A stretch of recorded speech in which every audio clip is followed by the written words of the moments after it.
படபடப்பா இருக்குல்ல இருக்கா இல்லையா? உனக்குலாம் என்ன சொல்லி தொலைணும் அப்படின்னு கேட்டா என்ன ஆகுது? அந்த வேர்டு போய் உங்க உடம்புல மாற்றத்தை ஏற்படுத்தவா? இதுதான் சைக்கோசோமேட்டிக் டிசார்டர் சொல்லுவோம். அதாவது உணர்ச்சிகள் வார்த்தைகள் வந்து உடம்புல மாற்றத்தை ஏற்படுத்தும். அதுல ஒண்ணு இருக்குது, பாருங்க, ஸ்ட்ரேஞ்சர் ஆங்ஸைட்டின்னு ஒண்ணு இருக்கு. என்னன்னா அடுத்தவங்களை பார்த்தா இவங்க மெடிக்கல் வெக்கமான சுடு சொன்ன எதுவுமே கிடையாது. நல்லா நீங்க புரிஞ்சுக்கணும். சிலருக்கு வந்து ஸ்ட்ரேஞ்சர் ஆங்ஸைட்டி வந்துச்சுன்னா யாரை பார்த்தாலும் யூரினே வரும். இது சைக்கோசோமேட்டிக் டிசார்டர். அதே மாதிரி தூக்கம் வரலைனாலும் அவங்களால தாங்க முடியாது. அடுத்தவங்க தூங்கினா அவங்களுக்கு பிடிக்கவே பிடிக்காது. நிறைய பேர் தூங்குறப்ப வந்து நமக்கு தூக்கம் வராது, ஒரு தூங்கிட்டு தான் இருக்கான். எங்க நிறைய பேர் சொல்லுவாங்க, சார் இந்த ஆளை கலத்திக்கு போட்டு சாதிக்கலாம்னு தோணுது சார், இப்படி தூங்கிட்டு இருக்கா சார், எனக்கு தூக்கம் வரலைங்க. அப்படி தூங்கினா உனக்கு என்னமா, என்ன எப்படி சார் நான் மட்டும் தூங்காம இருக்கு, இது மட்டும் தூங்குறதா அப்படின்னு ஹஸ்பண்டோட. அதே மாதிரி பெண் குழந்தைகள் வந்து ஆண் குழந்தைகள் வந்து அவங்க அம்மா அப்பா தூங்கிட்டு இருக்கப்ப இவங்களால தாங்க முடியாது. அம்மா எனக்கு தூக்கமே இல்லை, எந்திரி எந்திரி. ஏன் எப்படியோ எப்படி இருக்குது, எப்படியோ இருக்குது, எப்படியோ இருக்குதா, எப்படியோ இருக்குது, அது தெரியும். எங்கடா நிறைய பேர் கிளினிக் வந்து கேட்பாங்க, எனக்கு என்னமோ தள்ளுது சார். என்ன தள்ளுது? பின்னாடி ஜேசி தள்ளுதான். சோ எதுவுமே வந்து உங்க வாழ்க்கையில இவங்க உங்களுக்கு மன எழுத்துக்கிற வேற தப்பு, வாழ்க்கை எழுத்து தான்.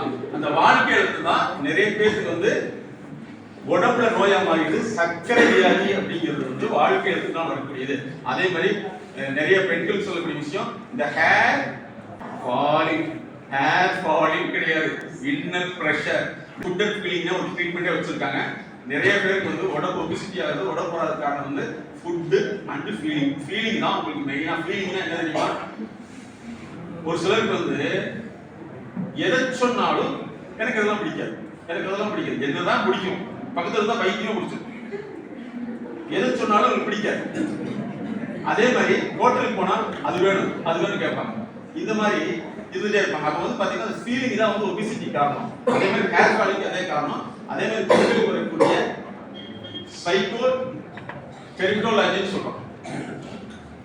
Terminology psycho terminology, psycho terminology கிடையாது. சைக்கோ டெர்மினாலஜினா முகப்பெருவதற்கு காரணம் நிறைய ஃபீலிங்ஸ் தான். ஃபீலிங்ஸ் வந்து இதுக்கு எவ்வளவு கிரீம் போட்டாலும் அது கேன்சர் தான். அப்ப வந்து ஃபீலிங் டயக்னோசிஸ் பண்ணி அதை மாத்திட்டோம்னா வந்துடும். சைக்கோசோமேட்டிக் டிசார்டருடைய மெயின் விஷயம் என்னன்னா அதிகமா வந்து உடம்பு பெருசாயிட்டே போயிடும், ஹேர் ஃபாலிங் இருக்கும், அப்புறம் எப்பவுமே வந்து தூக்கம் இருக்காது. பல நேரங்களில் வந்து ஏதாவது ஒன்று சொல்லிட்டா நெஞ்சு அடைக்கிற மாதிரி இருக்கும், பலருக்கு வந்து தொண்டை பிடிக்கிற மாதிரி இருக்கும், தொண்டைய வரும். இதெல்லாம் வந்து சைக்கோசோமேட்டிக் டிசார்டருடைய முத்தன ஃபார்ம். அப்ப இப்போ வெளியே நம்ம பார்க்கணும்னா யாராவது ஒரு சொல்லிட்டா வேர்க்குது, படபடப்பா இருக்குது அப்படின்னா நீங்க உடனே அதுக்கு உண்டான சரியான டயக்னோசிஸ் ஸ்பேஸ்ல வந்து பிஹேவியர் பிரிஸ்கிரிப்ஷன், எமோஷனல் பிரிஸ்கிரிப்ஷன் எடுத்துக்கணும். கேள்வி கேட்டா பதில் சொல்றது கிடையாது. ஆனா விட்டுட்டா பேசிட்டே இருக்காங்க. அப்ப பேசுறதுக்கு முன்னாடி வர மாட்டேங்கிறாங்க. நிறைய பேருக்கு வந்து தன்னுடைய தப்பா இருக்கும்போது ஒரு ஃபீலிங் இருக்கும். செகண்ட் வந்து அவங்க 2 பேருக்குள்ள மட்டும் தான் பேசுவாங்க, இன்னொரு ஆள்கிட்ட பேச மாட்டாங்க. அவங்கள வந்து டெவலப் பண்ணுங்கிற விருப்பம் வந்து நிறைய பேருக்கு குறைவா இருக்கும். ஸோ இதெல்லாம் வந்து one of the reason. So அதனால தான் வந்து நிறைய இடங்கள்ல வந்து பேசிட்டே இருப்பாங்க, பேசுறதுக்கு வாய்ப்பு கொடுத்தா பேச மாட்டாங்க.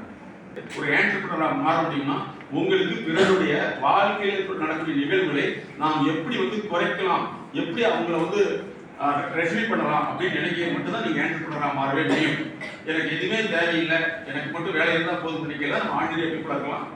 இதுல உங்களுக்கு எதெல்லாம் ப்ராப்ளம் இருக்குது, எதெல்லாம் உங்களை டிஸ்டர்ப் பண்ணுது, எதெல்லாம் வந்து உங்களை வந்து அப்படியே சப்ரஸ் பண்ணுதுன்னு புரிஞ்சுக்கிட்டு அதுக்குண்டான ப்ராப்பரான சொல்யூஷன் ப்ராசஸ்க்கு வந்தீங்கன்னா நிச்சயமாக நீங்க சாதனை புள்ளிகளாக மாற முடியும். நீங்க தான் ஃபர்ஸ்ட் ஸ்டெப் எடுக்க முடியும். நல்லா புரிஞ்சுங்க. உங்களுடைய ஃபேமிலி பேக்ரவுண்ட் எப்படி இருக்குன்னு தெரியாது. உங்க ஃபேமிலியை நீங்க தான் மாற்ற போறீங்க. ஒரு எக்ஸாம்பிள் சொல்றேன். ஆடிட்டிங் படிக்கிறவங்க அவங்க சிஏ முடிச்சுட்டு இன்னொரு ஆடிட்டிங் கம்பெனிக்கு போகிறது வெரி காம்ப்ளிகேட். ஏன்னா அந்த பேக்ரவுண்ட் ஆடிட்டுடைய ஃபேமிலியில் பேக்ரவுண்ட் இருக்கவங்க அடுத்த ஸ்டேஜ் ஈஸியாக போக முடியும். மற்றவங்க ரொம்ப ஹார்ட் ஒர்க் பண்ணி தான் போக முடியும்.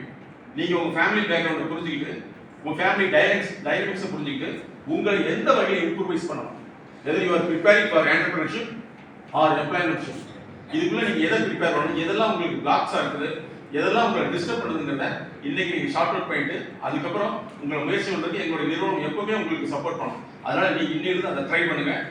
சாதாரணமாக வந்து இந்த சினிமாவில் பார்க்குற மாதிரி ஒரு 4 வருஷம் முடிச்சுட்டா 5 வருஷம் முடிச்சுட்டா அடுத்த லைஃப் அப்படிங்கிறதெல்லாம் வந்து it's dreamy way. But what is the dreamy வேனா, you have to develop your socially entrepreneurship அல்லது எம்ப்ளாய்மென்ட்ஷிப் தேவைப்படக்கூடிய ஸ்கில்ல வந்து டெவலப் பண்ணு. Skill is not in subjective protocol. உங்களுக்கு ஸ்கில்லுங்கிறது வந்து ஒரு சீட்டு கொடுத்தா அந்த ஸ்கில் வராது. அந்த ஸ்கில்லுக்காக நீங்க நிறைய ஒர்க் பண்ணா மட்டும் தான் முடியும். ஏன் டிஎன்ஏ நான் சொல்லியிருக்கேன், நீங்க யாருமே கிடையாது. நல்லா தெரிஞ்சுங்க, உங்களுடைய டிஎன்ஏவை மாடிஃபை பண்ண முடியும். அந்த டிஎன்ஏவை மாடிஃபை பண்றது பிளட் கிடையாது, அது நாலேஜ். இன்ஃபர்மேஷன் கிடையாது, நாலேஜ். நாலேஜ் அடுத்த வருஷம் தான் இன்டெலிஜென்சி. ஸோ அதுக்கான ஒரு அவேர்னஸ் ஏற்படுத்திக்கும்.